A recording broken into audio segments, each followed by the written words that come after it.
tambarin Hausa, aman gaskiya.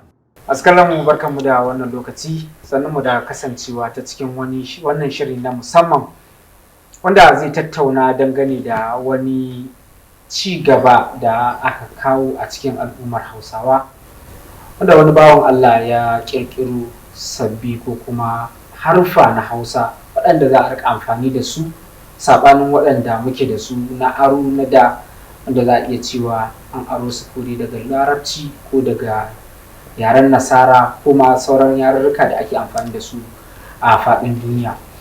Wannan wani ci gaba ne wanda shi ya ƙirƙiro su, wanda kuma ana iya ganin za su taimaka wajen haɓaka harshen Hausa a faɗin duniya baki ɗaya. Ɗan uwa ne mai suna Sadar, muna tare da shi yanzu haka kuma tattaunawar za ta ci gaba. Sadar, barka da shigowa. Yawarin kai daɗe, barka dai.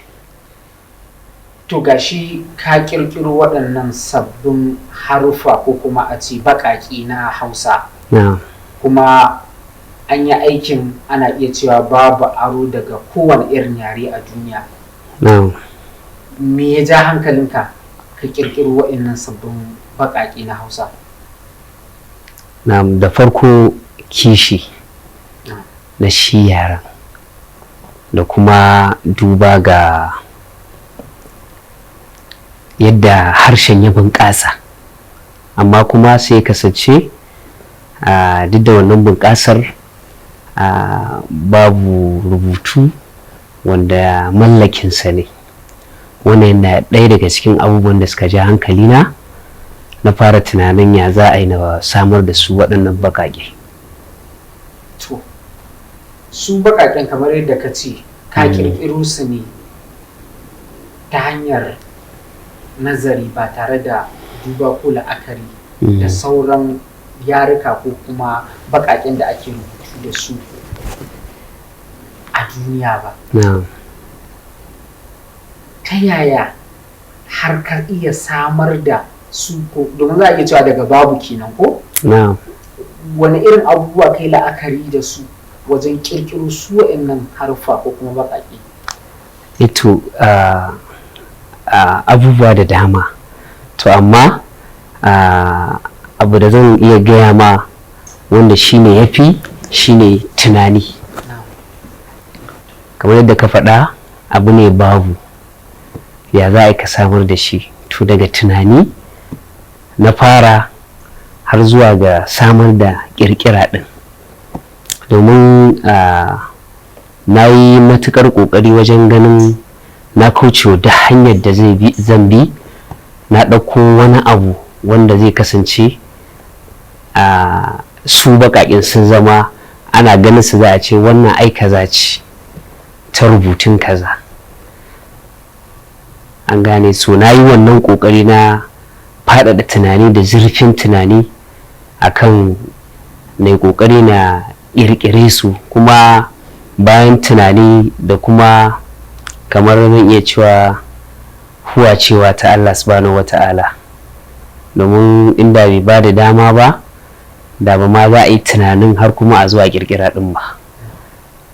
To shi a cikin yin tunanin kana yin duba da wasu abubuwa ne wajen samar da haruffan, tunda daga babu ne kuma magana ake yi ta yare wanda dukan yare kusan ba ka raba shi da al'adun da yake ɗamfara da su. To shi tunanin naka muke so mu san yadda a cikin tunanin, misali akwai baki na a da ake amfani da shi da ba wanda muka aro daga Larabawa, daga Turawa. To yanzu ka zo da sabo wanda a cikin waɗannan guda nawa ne kai?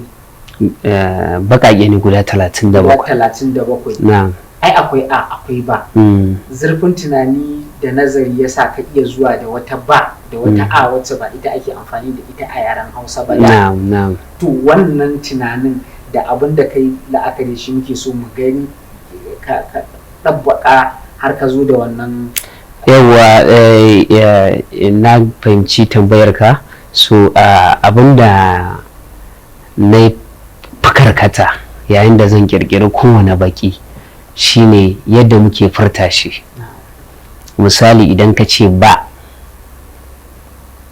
to na yi ƙoƙari wajen bin salon yadda muke furta harafin wajen zana shi a rubutu ba tare kuma da kwaikwayo ko kuma irin ita ba ta aro da muke amfani da ita ba.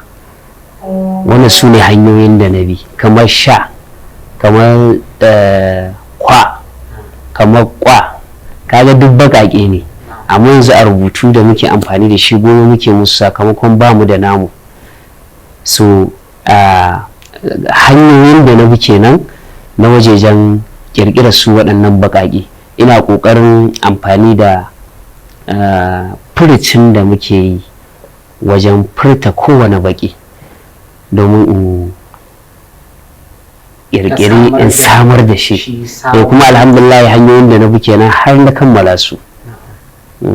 To ka ce guda 27 37 to kenan bisa harfan yadda ake furta su kenan na Hausa sun kai kwaya 20, domin na Turawa ba su kai wannan adadin ba da muke amfani da su, duk da akwai kasashe ko kuma wasu yarukan da suke da su ma da yawa.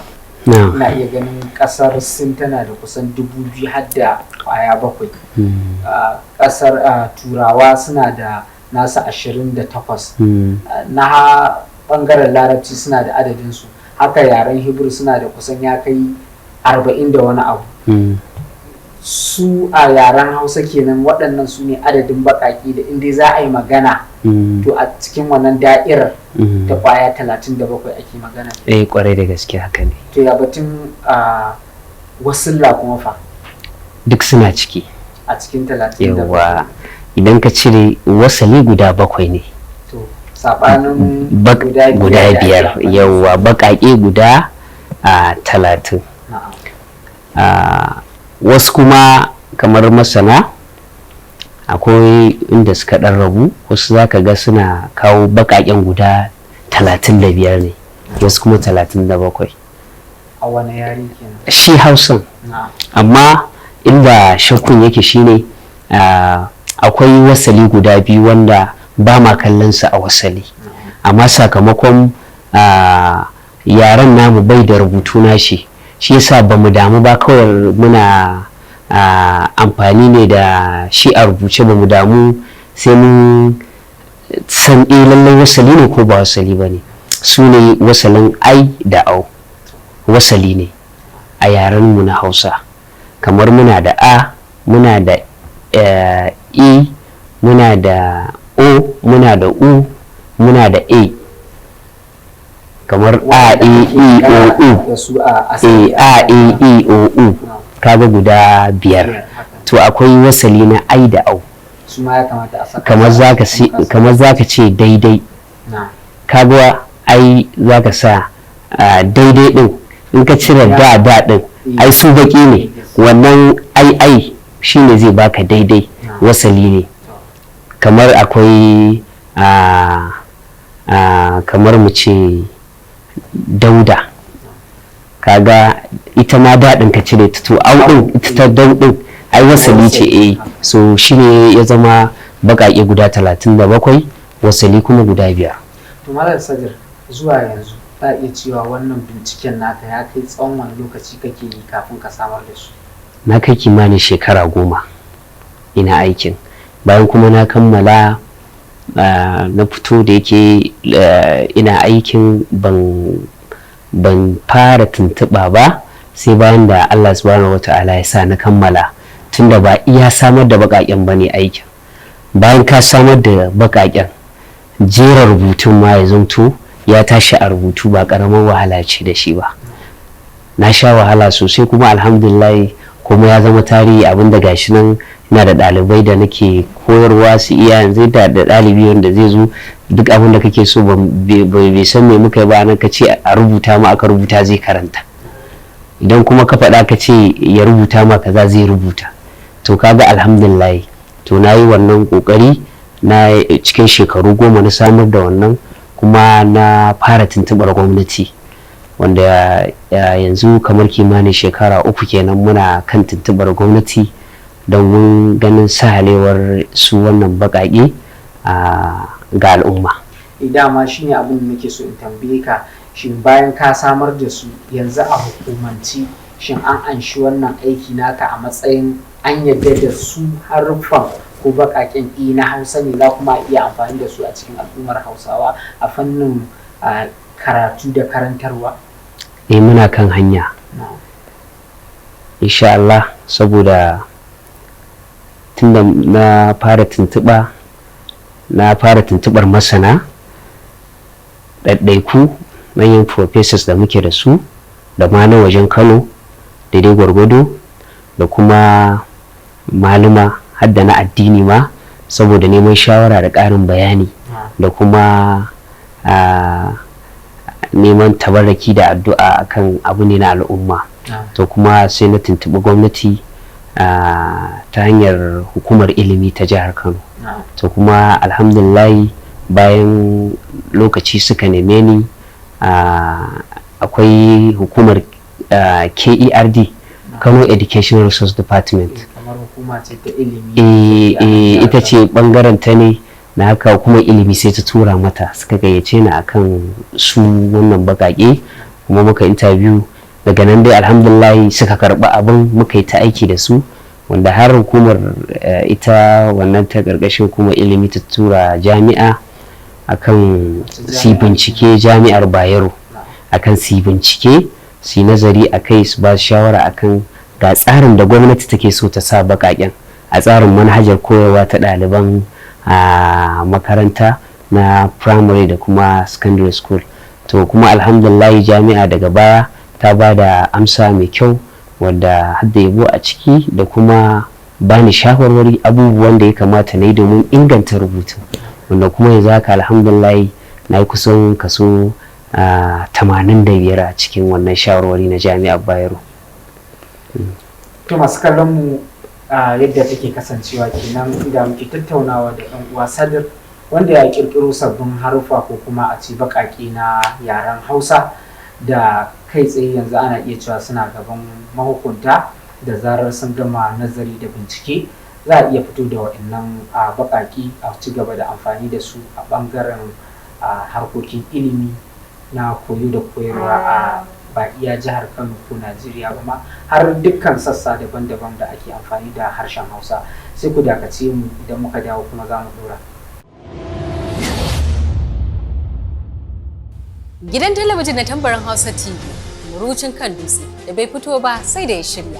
Tashar Tambarin Hausa ta kasance fitaccen tashar Hausa zalla irin da ta farko ta ƙasa da ƙasa a duk faɗin duniya. Manufarmu har kullum ita ce samarwa da masu amfani da harshen Hausa ingantattu tare da nagartattun shirye-shiryen harshen Hausa.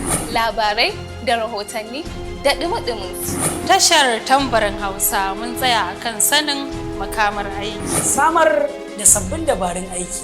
Yin mu'amala ta gari, nuna halayyar dattawa. Da kuma aiki da manufa. Tambarin Hausa, tasha ta ƙasa da ƙasa, amon gaskiya. Tambarin Hausa, amon gaskiya. To masu kallon mu barkanmu da dawowa, kuma shirin zai ci gaba kamar yadda muka ambata muku, shiri ne da muke tattaunawa da ɗan uwa da ya kirkiro sabbin haruffa da za a iya amfani da su ko baƙaƙe a yaren Hausa waɗanda ba su da alaƙa da kowane irin harafi na Larabci ko Turanci ko kuma sauran yare na duniya, wanda shine ya kirkiro su, kuma ana sa ran idan aka sahale kamar yadda na faɗa za a iya ci gaba da amfani da su wajen al'amuran yau da gobe. Alan Sadar. Na'am. Su waɗannan sabbin harufan da suka kai kusan 37 Na'am. na yaren Hausa. Na'am. Suna gaban mahukunta, kuma ana iya cewa ana ganin ci gaba domin mahukuntan sun ansa har sun sa a nazarci abun a kuma dawo don ganin in an kammala a yi amfani da su. Wannan ta sa na tuna gwamnatin tarayyar Najeriya ta ba da sanarwa cewa ko kuma ta yi doka za a iya koyar da yara da harshen uwa a jihohinsu mabambanta, inda Najeriya ƙasa ce da take da yare daban-daban. Na haka jihohin Yarbawa za su iya koyar da yaransu a matakin firamare da ƙaramar sakandare da harshen uwa na Yarbanci, haka ɓangaren Hausawa, haka ɓangaren inyamurai da sauran dukkan yaren da suke a tarayyar Najeriya. na'am Za a iya cewa wannan wani ci gaba ne da ya zo kuma faduwa ta daidai da zama. na'am Ta ya kake ganin wannan sabbin harfa za su taimaka wajen bunƙasa al'ummar Hausawa? Musamman na san akwai ƙalubale da wani zai iya cewa wannan ai ka dawo da al'umma baya, rubuce-rubuce da aka yi da ilimi da komai sai an zo an dawo. Yanzu wani profesa da ya zama profesa a fannin Hausa sai ya zo ya koyi wa'innan baƙaƙe kenan daga farko kafin a ci gaba da al'amuran rayuwa. na'am to abinda yake akwai shine na farko daga cikin manufofinmu na samar da shi wannan rubutu shine domin samawa harshen Hausa hanyar rubutu na uku, kamar yadda ake amfani da rubutun ajami da kuma na Hausar boko wanda yanzu muke amfani da shi, ba domin gwamnati ta samar ko ta sahale wannan rubutu domin wa'annan ba shi bane yaren ya haɓaka ya samu ci gaba. Ai kamar ƙasar Sin da India ko yanzu ka je za ka ga idan ƙasar sun yi rubutu su da China ƙasa za su yi turanci, shi ne ci gaba, amma ba an kawar da wanda yawa sannan kuma kamar maganar da kai ta kamar malamanmu wanda ya kai wani mataki na ilimi ko kuma ya rubuce-rubuce da sauransu, to kaga wannan manufar ma ai ita ce take ba da amsar ba haka ba ne ga abin da ake nufi, ba wai ka koma baya ba kenan ko kuma a'a wani ya koma baya kenan, ci gaba ne kamar yadda suke faɗa mana shi ilimi kogi ne, kullum zurfi ne da shi kuma ba a gama shi, bayan wannan ma wani ne zai zo, to sai dai ƙari maimakon mutum ya dawo baya kamar muna samun kamar masu yabo sosai da kuma goyon baya za al'umma 100% alhamdulillah, to amma daga ciki akan dan samu kaɗan masu irin wannan abin da ka faɗa na ƙalubale, kuma dama sai da ƙalubale kake gano ya za ka gyara ko can da can. Wannan za mu koma aji ni na gama digiri na gama, to me kake nufi kaza kaza, ba haka ba ne, waɗannan baƙaƙe ne wanda muna da hanyoyi yanzu haka da muka fitar wanda daga lokaci yayi insha Allah wanda kana kwance ma za ka iya su, ba sai ka je aji din ba, wanda yake tunanin ai za a mai da shi baya sai ya je aji, a'a ba sai ya je aji ba, saboda abin da ake bukata ka haddace bakin daman kana da ilimin, ka san a ka san ba ka san ca ka san za, ka haddace bakaken, idan ka haddace sai kuma tsarin rubutun da za ka yi, wanda kuma duk muna nan da hanyoyin da masana da muke ta wannan yadda za a koya wa al'umma a sauƙaƙe, ka iya komai kawai abu ne da za ka ba shi lokaci in kai kana so ka iya. To yanzu abin da ya kamata shine ka zana mana wasu daga cikin baƙaƙen nan mu gani masu kallo su ga yadda suke, sannan kuma a yi mana rubutu da su don su masu kallo su ga irin ci gaban da ake. Yanzu kamar wani baki kake so a zana wa? Daga A zuwa da, A ba ca da. Ok, A ba ca da.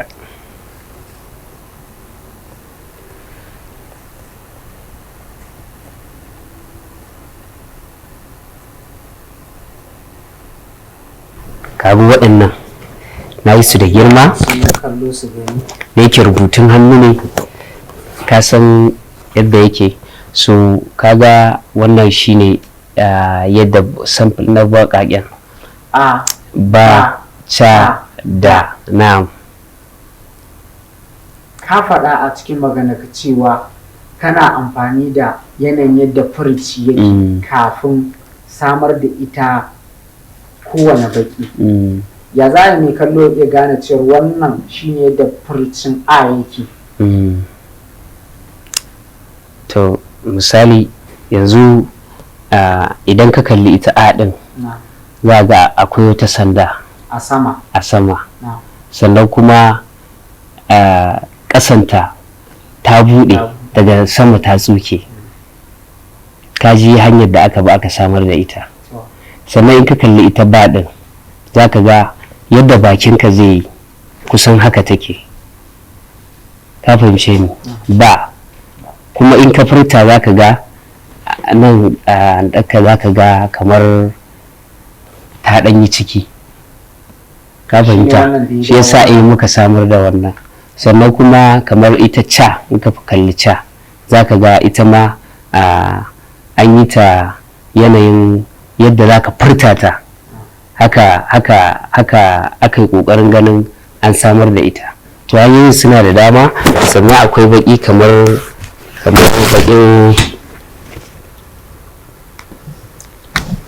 baƙin au, shi kuma kaga yadda aka yi ta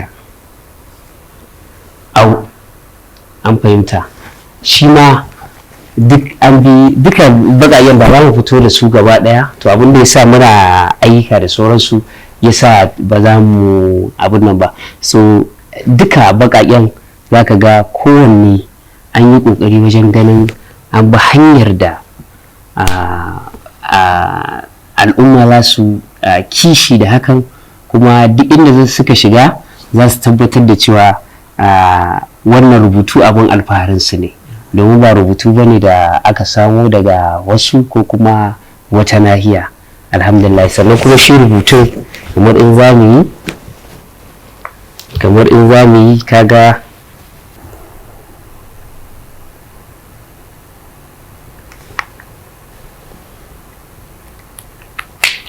to kaga tambarin Hausa, layin farko tambarin Hausa, ƙasa za ka ga musa alamun baka shine aman gaskiya, tambarin Hausa aman gaskiya.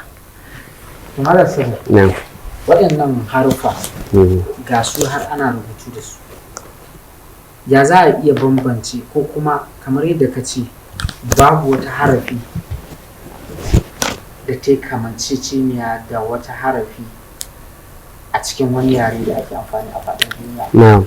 Bayan samar da su ka yi ƙoƙarin gwama su da sauran baƙaƙe na sauran yare ka tabbatar cewar ba su yi kamanceceniya da sauran. Ai ni kwata-kwata dama kafin ma na samar da shi rubutun hankali ma bai tafi wajen, duk da na san da su irin baƙaƙe na wasu yare ko kuma ka, amma ban yi tunani ko wajen kallon ko tsefe su ya baƙaƙen suke ba, domin ƙwaƙwalwa ta za ta kamar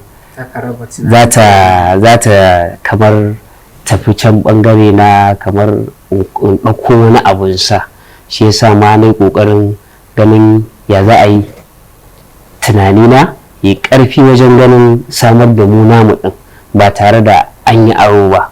Kuma yanzu kaga akwai masana sun yi nazari da dama, domin da ya yi siffa ma da wani rubutu da ba mu zo nan ba.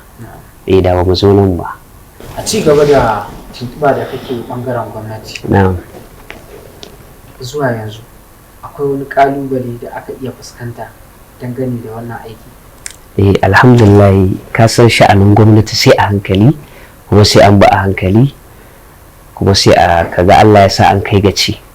Akwai ƙalubale da aka fuskanta wanda kuma alhamdulillah muna tunanin yanzu ƙalubalen ya warke. Dalili shine saboda ka san an samu canjin gwamnati, to muna sa rai muna kyautatawa wannan gwamnatin zato, domin ita ilimin ma shine a gabanta 100%. Muna sa rai insha Allah za ta dora daga inda aka tsaya, domin muna daman aiki da ita gwamnati din. Ana wacan gwamnatin ta baya an yi aiki har ya zuwa inda aka samu kusan aka samu kusan gaskiya, don an yi kokari sosai, an samu kusan kaso 80, don ba daban kamar yanayi kasan sha'anin dai aka ce ma gwamnati dai, to amma dai yanzu haka dai muna shirin, muna kan tuntuɓa kai, kuma muna aiki da ita hukumar Kano Educational Resource Department, muna aiki da su. Allah yadda muna dai fata, saboda daman abu ne na al'umma ba wai nawa ba ko naka, da bayan mu jikoki nan gaba za zo su yi alfahari ga rubutunsu da aka samar da sauransu bayan ba mu. To kaga abu ne ba namu ba ne mu kadai, abu ne na al'umma. Ita gwamnatin kanta idan ta yi hoɓɓasa ta yi ƙoƙari akan haka, to ita ma za ta zama abin alfahari ga al'umma ko ba na yanzu ba na baya. A ƙarshe wani irin fata kake da shi wa al'umma dangane da shi wannan sabon ci gaba da aka kawo?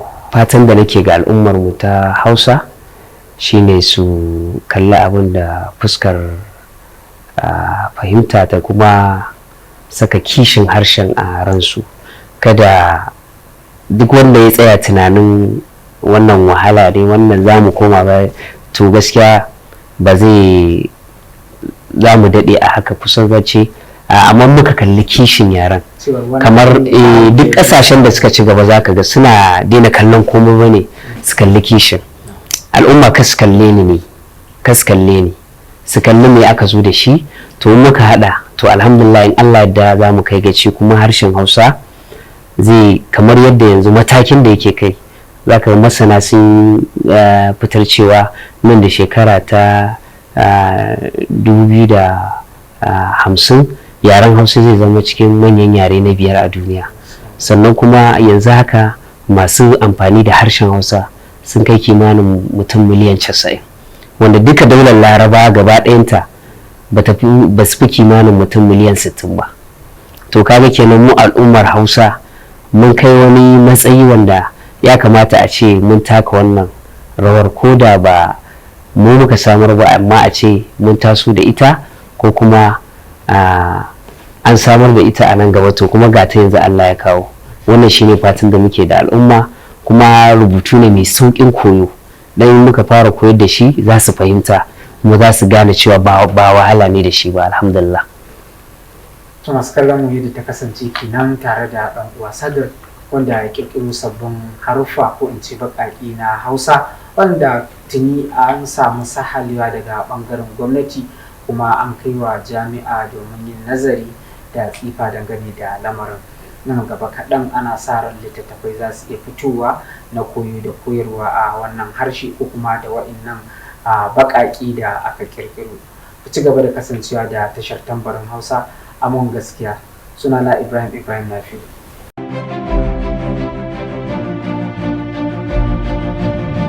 Tambarin Hausa, Amon Gaskiya.